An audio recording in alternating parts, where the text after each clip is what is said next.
மனித வாழ்க்கை தெய்வீகத்தை பெறுவதற்காகவே என்பதுதான் தமிழ்நாட்டில் நாம் கையாண்ட நடைமுறை. அப்படி வருகின்ற பொழுது தெய்வீகத்தை பெறுவதற்கு இடையூறாக இருப்பதை 3 ஆசைகள் என்பதுதான் பெரியவர்கள் கொண்ட கொள்கையாகும்.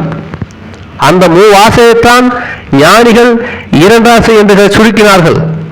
மண், பொன், பெண் என்ற 3 ஆசையாக இருந்ததை மண்ணாசையும் பொன்னாசையும் பொருள்தான்.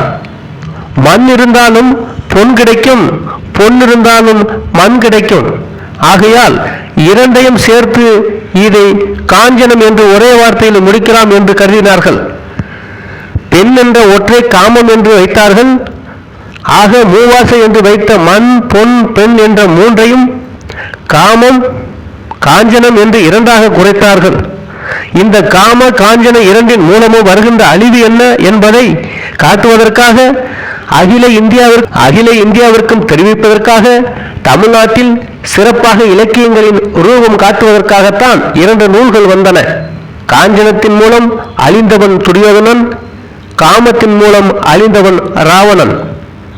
காமத்தின் மூலமாக உலகம் எந்நிலை பெறும், எந்நிலையே உடையவனும் எப்படி கெடுவான் என்பதை காட்டுவதற்காகவே ராமாயணம் ஒரு நூலாக வந்தது. காஞ்சனம் என்ற மண்ணாசையும் பொன்னாசையும் வைத்து பங்காளிக்கு உரியதை கொடுக்க மறுக்கும் காஞ்சனம் எப்படி சாம்ராஜ்யங்களை அழிக்கும் என்பதை காட்டுவதற்காகவே பாரதம் ஒரு நூலாக வந்தது. அந்த 2 முறையில் சாதாரணமான முறையில் வருகின்றவர்கள் நூலை ஆராய்ச்சி செய்வார்கள். ஆனால் பொறுப்பு வாய்ந்த மேதைகள் அந்த நூலுக்கு ஆதாரமான குறிக்கோளை கவனிப்பார்கள்.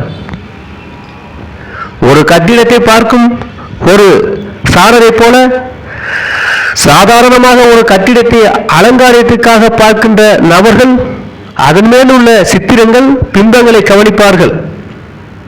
ஆனால் கட்டிடம் எந்நிலையில் எவ்வளவு காலத்துக்கு வாழும் என்று பார்க்கின்ற இன்ஜினியரிங் தொழிலுடையவர்கள் அதை பார்க்க மாட்டார்கள். அஸ்திவாரத்தை கிள்ளி எவ்வளவு ஆழத்தில் ஒழுங்காய் போடப்பட்டிருக்கிறது என்பதை பார்ப்பார்கள். புதையுண்ட ஒன்றை பார்த்து புத்திசாலியின் கடமை